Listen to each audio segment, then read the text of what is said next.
Ele abriu mão dos seus privilégios para fazer a vontade de Deus, porque havia uma palavra sobre a vida dele. E não é diferente sobre nós também, irmãos. Há uma palavra de Deus dirigida para cada um de nós aqui nesta noite. O Senhor Jesus, ele já disse: ide por todo mundo e pregai o evangelho a toda criatura. E isso também é interessante na carta de Gálatas, porque Paulo, quando ele vai falar, né, que ele foi levantado por Deus como apóstolo, ele não foi levantado ali pelas pessoas, mas ele foi levantado por Jesus, e ele começou o apostolado dele, o ministério dele, depois de 3 anos que ele foi a Jerusalém encontrar com Pedro. Para o quê? Para não se contaminar com informações humanas. Olha que interessante. E quando eu estava lendo a palavra essa semana, às vezes a gente tem tanto fast food, né, da palavra de Deus, e a gente tem tantas ferramentas que nos induz para isso. Às vezes a gente quer o significado. Hoje mesmo o Luciano me perguntou o significado de uma palavra e eu falei assim: nossa, Deus, minha mente está preguiçosa, eu estudei tanto sobre isso. Mas por quê? Porque a gente está tudo acostumado a ir no Google, digitar lá, e aí já vem uma resposta pronta. E quando o Senhor fala que, né, Paulo, usado pelo Senhor aqui, ele fala que nós não podemos ser guiados de outra maneira, senão pelo Espírito. Ser guiado pelo Espírito, muitas das vezes, é isso. Não vai estar tudo pronto. E até aquilo que a gente pensa que estava pronto, o Senhor muda e faz tudo de novo.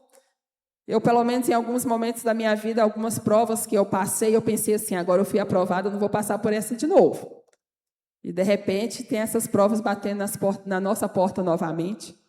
Um exemplo, quando eu converti, pregava-se muito sobre prosperidade. E tinha um pastor, né, que eu caminhei muito com ele, o pastor Sérgio, e a forma dele era muito expressiva, e ele gritava assim, era aquela época que ia muitos Kleber Lucas, Ludmila Feber, Fernanda Brum, esse pessoal bombando, né, nas igrejas. Qualquer igreja falava assim: vai ter cantor gospel tal, e as igrejas lotavam. E nas nossas reuniões ele gritava, ele falava assim: eu tenho saudades do tempo em que Jesus atraía os jovens, onde Jesus era o centro, onde eu convidava as pessoas para vir na minha igreja, não é por causa da atração que vai ter, mas é por causa do Jesus que cura, salva e liberta. E eu tenho essa fala dele assim, audível aos meus ouvidos, porque hoje não é diferente. Porque isso às vezes de forma muito sutil, irmãos, até nós. Às vezes nós mesmos falando assim: nossa, irmãos, vamos lá na igreja. Vai ter o pregador fulano de tal. Nossa, essa semana vai ter ciclano.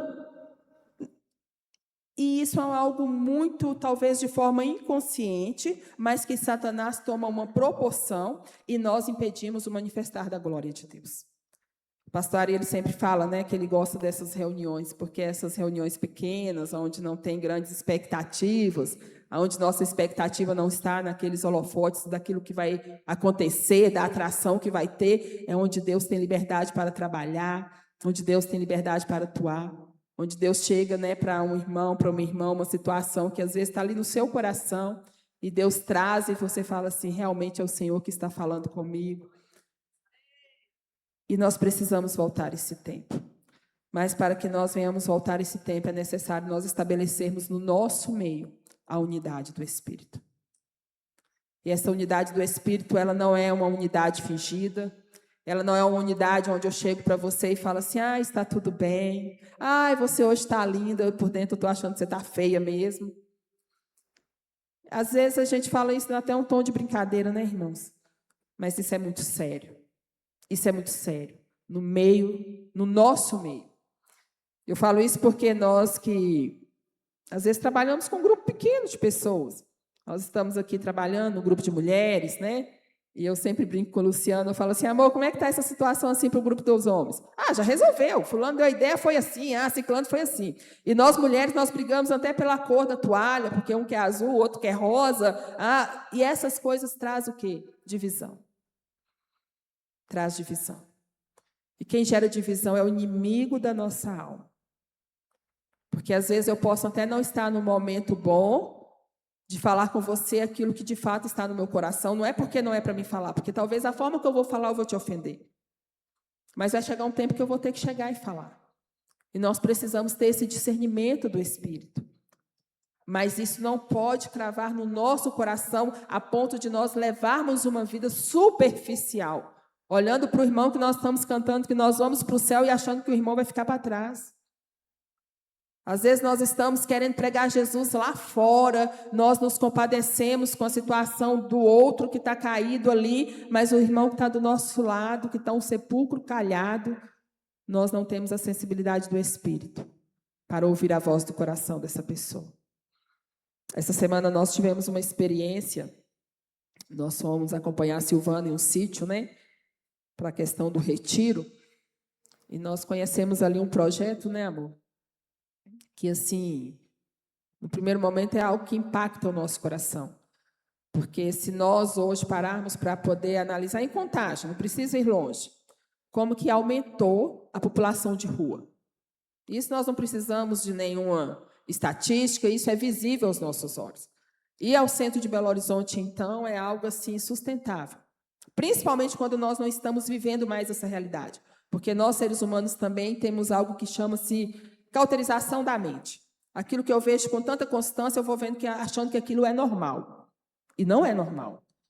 Eu trabalhei muitos anos ali na região hospitalar, próximo ao Santa Casa, na Avenida Brasil, e ali sempre é muito comum população de rua, porque, né, área hospitalar, atendimento, tem restaurante popular, então acaba sendo um lugar que também tem mais segurança, então tem sempre teve uma quantidade de população de rua ali, e por muitos anos eu passei ali, e para mim aquilo estava ficando normal. E sempre quando eu descia do ônibus, tinha alguém que para pedir alguma coisa. E eu lembro que em determinado momento eu estava numa situação bem complicada e delicada financeiramente, e eu desci do ônibus e tinha um menino, e o menino me pediu um dinheiro para o pão. Aí aquele argumento que todos nós, quando estamos com nossos corações cauterizados, usamos. Está pedindo para usar droga. Ou então para comprar porcaria. Não vou dar. E o Espírito Santo de Deus virou para mim e falou assim, você gostaria de dar ou você gostaria de pedir? E eu falei, Senhor, obrigada. E o Senhor tratou muitas coisas no meu coração naquele tempo, porque Ele falou comigo assim, o prédio que eu trabalhava, eu via a região hospitalar toda, e Ele mandou eu ficar na janela, e era chegando a primavera, e tinha aquelas árvores floridas, aqueles ipês amarelos, rosa, e o Senhor falou comigo assim, olha, você vê tanta beleza nisso aí, todos os dias, mas você não vê a beleza aonde eu tenho beleza, porque o meu coração estava cauterizado em ver aquelas pessoas em situação de rua como se fosse algo normal. E um dia eu falei com Deus, Senhor, Deus, já não estou aguentando mais, todo dia eu tenho que dar algo para alguém. Mas era tão interessante que o Senhor sempre provia. E Deus mudou aquela situação? Não mudou.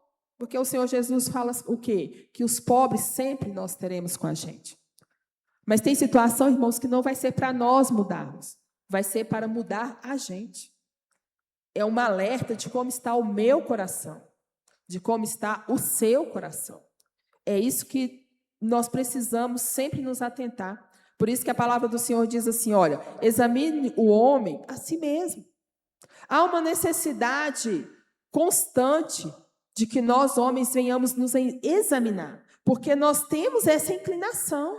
É como Paulo fala aqui, olha, por isso digo, deixe que o Espírito guie sua vida. Assim, não satisfarão os anseios da sua natureza humana.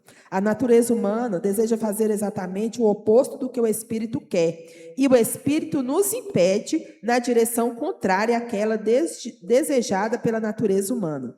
Essas duas forças se confrontam o tempo todo, de modo que vocês não têm liberdade de pôr em prática o que intenta fazer. Quando, porém, são guiados pelo Espírito, não estão debaixo da lei. Eu li aqui Gálatas a partir do 16. Então, olha só, nós temos uma liberdade em Cristo. Mas esta liberdade é para fazermos o quê? Aquilo que o Senhor Jesus nos ensinou. Puro e simplesmente. É para fazer a vontade de Deus. Porque muitas das vezes nós confundimos liberdade, né? Minha mãe, ela tinha um termo que ela falava assim, que ela fala, não use sua liberdade para vir com libertinagem para mim, não. E é tão interessante porque, às vezes, os nossos corações estão cauterizados, nós estamos fora dessa realidade da qual é o Evangelho de Jesus, que nós vamos nos apegando à nossa liberdade para fazermos o quê? Aí nós discutimos se a gente corta cabelo, se não corta cabelo, se é certo pintar cabelo, se é errado pintar cabelo, ou se é certo ou errado usar brinco ou não usar brinco. E aí o povo de Deus ele vai ficando o quê? Disperso.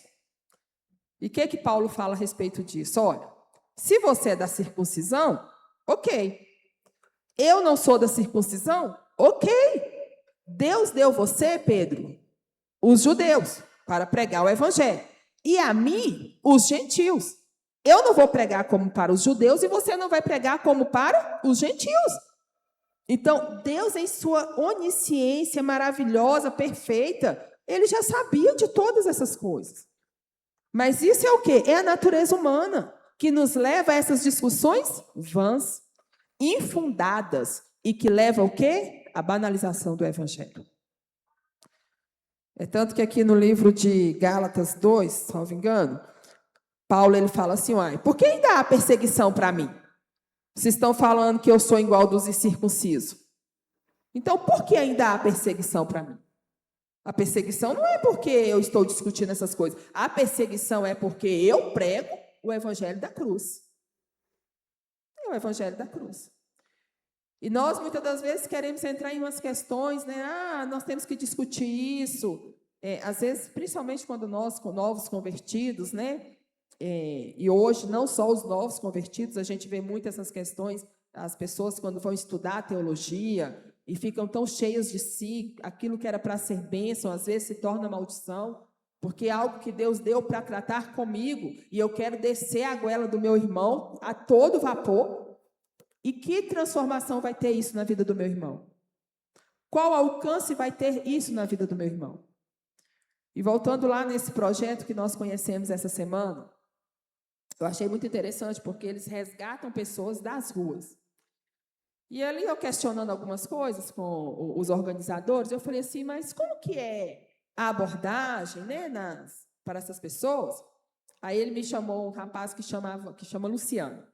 Ele falou, Luciano, conta aqui seu testemunho. Esse Luciano tem 2 meses que está lá internado.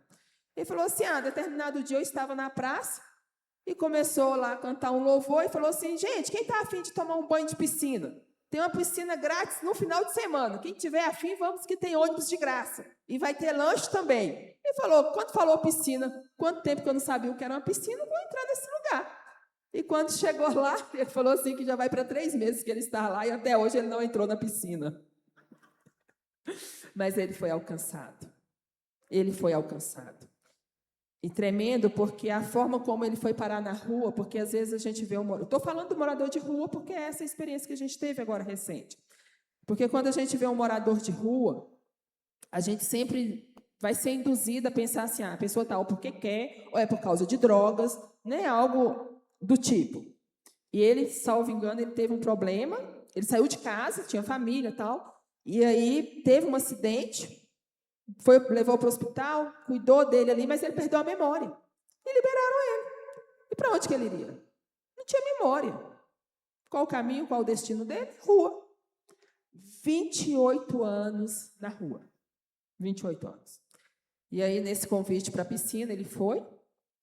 E aí, um podcast que esse cara fez lá com eles, né, conversando, descobriu-se uma filha dele, em Portugal, teve acesso a esse vídeo, a esse podcast, entrou em contato e falou assim que há muitos anos procurava o pai dela, mas que até então ela não conseguia nunca ter chamado ele de pai. E aquela foi a primeira vez que ela conseguiu verbalizar pai. E eu fiquei olhando aquilo e eu falei assim, Jesus, cada um ali com a sua história, né? Tivemos a oportunidade de conversar com alguns, e aí depois a pessoa do projeto. E é maravilhoso. Mas o problema é que, às vezes, nós, igreja, nós vemos uma situação dessa, nos emocionamos e achamos que temos que fazer isso também. Eu entendi. Eu falei, Senhor, o Senhor nos trouxe aqui, mas há um propósito. Não sei se nós vamos ser braço para esse projeto, mas uma coisa eu sei, como o Lu falou, né? Nós já somos intercessores. E intercessores nós somos. E não é o que o outro está fazendo. O que o Espírito nos comissionou a fazer? Porque às vezes a gente olha uma situação dessa e fala assim, mas a nossa igreja não faz nada. Irmãos, é cada um no seu quadrado. Porque às vezes a nossa igreja não foi resgatar um na rua, mas impediu muitos de irem para a rua. Às vezes nós não fomos resgatar um drogado na rua, mas está dando muita oportunidade para aqueles que querem. Porque às vezes a igreja ela tem trabalhos que nós, como servos, como membros, nós não temos conhecimento. E o pastor, eu gosto muito disso, que ele fala sobre essa questão de não dar publicidade, porque a glória é do Senhor. Então, tem coisas que você não precisa saber mesmo, não. Sabe por quê? Como eu falei, né? Nós, mulheres, principalmente, somos palpiteiras. Às vezes aquilo estava dando certo, e se a gente fica sabendo, a gente quer palpitar tanto que aí vai começar a dar errado. Não, se eu sou intercessora, Deus me separou para interceder, eu vou interceder. E Deus vai levantar aquele que vai enviar o recurso, Deus vai levantar aquele que vai para a Seara fazer. Quando nós tivemos a oportunidade de conversar com o implantador do projeto, né, amor, o Cacá, você olha para o cara assim, você fala, gente, cara grandão, mas ele já foi jogador de basquete profissional. Você vê que é uma pessoa bem instruída, e o testemunho dele é maravilhoso. Ele, jogador profissional, aos 18 anos, entrou no mundo das drogas, e os pais com condições financeiras muito boas, e aos 23 ele teve certeza de que ele não queria aquilo para a vida dele, ele teve uma oportunidade, e ele pegou dessa oportunidade, Deus teve o chamado para ele, e ele começou o projeto assim, ele e Deus. Então, são histórias assim maravilhosas, além dessa casa que eles hoje têm, em parceria, tem 150 homens lá, mas na casa dele, ele já abriga 30 pessoas, que moram com ele. Eu vou morar com mais 30 pessoas moradores de rua? Não sei, irmãos. Para que Deus te chamou?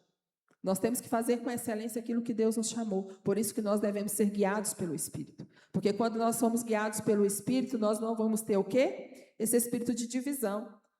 Inclinação para a natureza humana. E aí é interessante quando Paulo fala, né, que ame o seu próximo como a si mesmo. Mas se vocês estão sempre mordendo e devorando uns aos outros, tenham cuidado, pois corre o risco de se destruir. Então, quando eu não vejo o meu irmão como o meu semelhante, o ministério do meu irmão como precioso para mim, e eu acho que só o meu ministério é precioso, eu estou me destruindo. Quando eu estou aqui no banco, eu olho para o louvor e só tenho críticas para o louvor, para que o Senhor me chamou? O Senhor me chamou para interceder. Para que o Senhor te chamou? Qual é o seu chamado? É o que você tem que fazer com excelência. Não quer dizer que é porque eu sou da intercessão que eu não possa auxiliar em alguma outra área. Mas cada um de nós temos uma responsabilidade. Cada um de nós temos um chamado. Cada um de nós temos um legado. O legado de João Batista foi para João Batista. O de Paulo foi para Paulo. O que Deus tem para Franciele é para Franciele. O que Deus tem para Daiana é para Daiana. E assim sucessivamente. Então, irmãos, que nós venhamos entender isso. Eu acho que nesse tempo de estudos, né, onde a gente às vezes cria uma expectativa de tantas coisas, um ano começando, e às vezes a gente tem uma expectativa assim, como que vai ser esse ano? Eu quero isso, eu quero aquilo. E eu confesso que há uns 2 anos já, o bom da idade é que vem também a maturidade, né? Já passei dos 40, caminhando para os 50. E eu lembro que, quando mais jovem, né? Eu tenho sonho de ir para tal país. Eu tenho sonho de fazer isso, fazer aquilo. E nesses 2 últimos anos, a minha oração para o Senhor foi: Senhor, o que o Senhor tem para o próximo ano? E eu me lembro que o ano passado, né, 2024 para 2025, eu ainda tinha alguns resquícios no coração, que eu falei assim: Senhor, eu queria tanto isso, tanto aquilo. E aí 2025 passou e nada daquilo que eu queria aconteceu. E eu falei: Senhor, mas o que eu não queria aconteceu. Às vezes algumas decepções, muito choro, muitas lágrimas. Às vezes palavras verbalizadas que eu não gostaria de verbalizar. Situações talvez que eu não gostaria de viver. Mas foi necessário, porque o Senhor já passou por todos os nossos dias. Então, com esse passar de ano, agora esse início de ano, eu sempre falo assim: Senhor, não me deixe dispersa para aquilo que o Senhor tem para mim. Porque se eu for guiada pelo teu Espírito, até aquilo que era para ser choro, eu vou chorar, mas eu sei que o choro ele dura uma noite, mas tem alegria pela manhã. Senhor, aquilo que eu estou passando, eu sei que vai passar, porque a tua palavra diz que céus e terra passará, e a tua palavra que não vai passar. Então não tem situação que nós estamos passando que vai ser eterna, a eternidade é com Deus. Mas que nós venhamos ter maturidade para buscar no Senhor, a vivermos em Espírito, para viver no Espírito, porque assim nós não temos decepções, nós não vamos ter essas desilusões, porque às vezes a gente tem tantas fantasias na nossa cabeça. O pastor Ari, ele usa um termo que ele fala assim, olha, eu agradeço a Deus pelo que ele me deu e até pelo que ele não me deu, porque talvez se ele tivesse me dado tudo que eu queria, eu não estaria na presença dele. E eu tenho aprendido a fazer essa oração. E eu lembro, né, quando a gente passando com alguns processos com o Lucas, teve um tempo atrás que eu só falava, Senhor, eu tenho uma palavra sobre a vida do meu filho. Cumpra essa palavra, Jesus. Cumpra depressa, Jesus. Cumpra depressa. A tua palavra diz que tu és um Deus de já. Mas aí o tempo vai passando e a gente vê que em cada situação que a gente vai vivendo, é o Senhor nos moldando. Há umas 2 semanas atrás, eu estava lá em casa orando com ele e eu falei assim, Lucas, se Deus não tivesse me dado você do jeitinho que Ele me deu, onde eu estaria? Porque confesso para os irmãos que a gente, né? Casa, sonhos, projetos, tudo ali na nossa caixinha, na nossa ordem. E eu falei, Deus, vou casar, quero ter filhos. Era filhos. E é o seguinte, 6 meses de licença maternidade, não dá para ser mais que 6 meses não, porque o senhor sabe, né? Minha profissão, e eu preciso aqui terminar umas pós, eu quero fazer doutorado, porque o concurso tá, que eu quero estar aqui, e é assim, coloquei tudo para Deus. E hoje a gente fala rindo, né, irmãos? Mas a gente vê Deus desconstruindo os nossos sonhos, os nossos projetos, as nossas idealizações, não é fácil. Mas quando você permite, você vê que foi Deus, aí você fala, Senhor, muito obrigado. E eu falo assim, Lucas, Deus me deu você do jeitinho que tinha que ser. Você é o freio de mão da mamãe, porque quando eu quero acelerar, eu vejo que eu preciso desacelerar. Hoje mesmo, eu lá em casa, levantei mais cedo, falei, o Lucas vai dormir, porque ele geralmente dorme até umas 8h30, 9 horas. Então, levantei, eu falei, não, vou preparar a palavra, vai dar tempo, vou pôr roupa para lavar, fazer isso, fazer aquilo. Aí, de repente, eu acordo, o Lucas acorda. Aí, toma café. Ô, Lucas, então, dorme mais um pouquinho. Não, mamãe, quer brincar. E eu, assim, o coração já começando a acelerar, né? Mas eu falei, não, Senhor, obrigado. Vou brincar com ele. E rendeu, viu, irmãos? Porque depois tive até que brincar de correr dentro de casa. E eu me vi numa situação que eu falei assim, Jesus amado, se me contasse isso, se minha vida passasse numa tela de televisão, há uns 8 anos atrás, e falasse que eu ia estar vivendo isso hoje, eu nunca ia falar misericórdia, nunca que eu ia viver isso. Mas são as desconstruções dos seus sonhos para você viver o melhor de Deus. Então, a vida guiada pelo Espírito, muitas das vezes vai ser, sim, desconstruções dos nossos sonhos, dos nossos projetos, para que nós possamos viver e alcançar a plenitude daquilo que o Senhor tem para nós. Porque assim como João Batista, Isaías já falava sobre ele, que ele era a voz que clamava no deserto. Ele já sabia que nesse ano de 2026, como que seria a nossa nação, como que seria o mundo, como que seria o nosso país, como que seria o nosso estado e como que seria a igreja a qual nós estamos implantados. E há um projeto de Deus. Talvez você está lutando com o seu projeto ainda. E eu te falo por experiência. Adere ao projeto do Senhor. Adere ao projeto que Deus tem para você.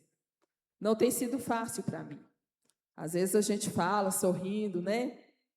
Parece fácil. Mas é menos doloroso do que você ficar querendo lutar com os projetos que Deus não tem para você. E para isso nós precisamos estar inserido nesse cenário de ser guiados pelo Espírito. Amém, irmãos? Então esse é o recado que eu tinha para os irmãos.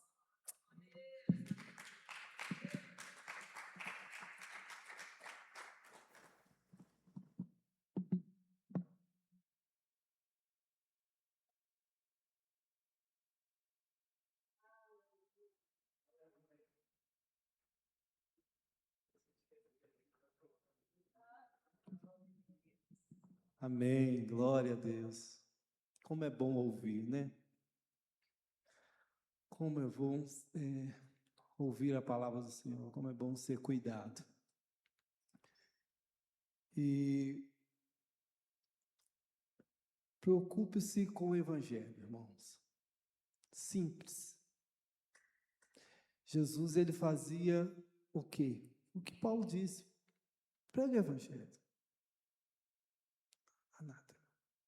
Só. Não preocupar com outra coisa mais, não. Preocupe com o Evangelho. Em apresentar essas boas novas às pessoas. Da mesma forma que essas boas novas chegou ao nosso coração e mudou a nossa história, mudou a nossa vida. Que essas boas novas possam chegar no coração de mais gente, para que também possam mais serem mudadas em nome de Jesus.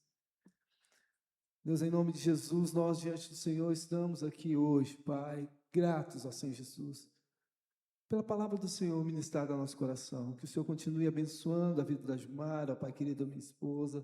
Que o Senhor continue falando ao coração dela, levando ela, Pai amado, a esse lugar de intimidade com o Senhor, para que ela possa transmitir a Tua palavra, Pai amado, transmitir o recado do Senhor, Pai amado, para nós, para a igreja.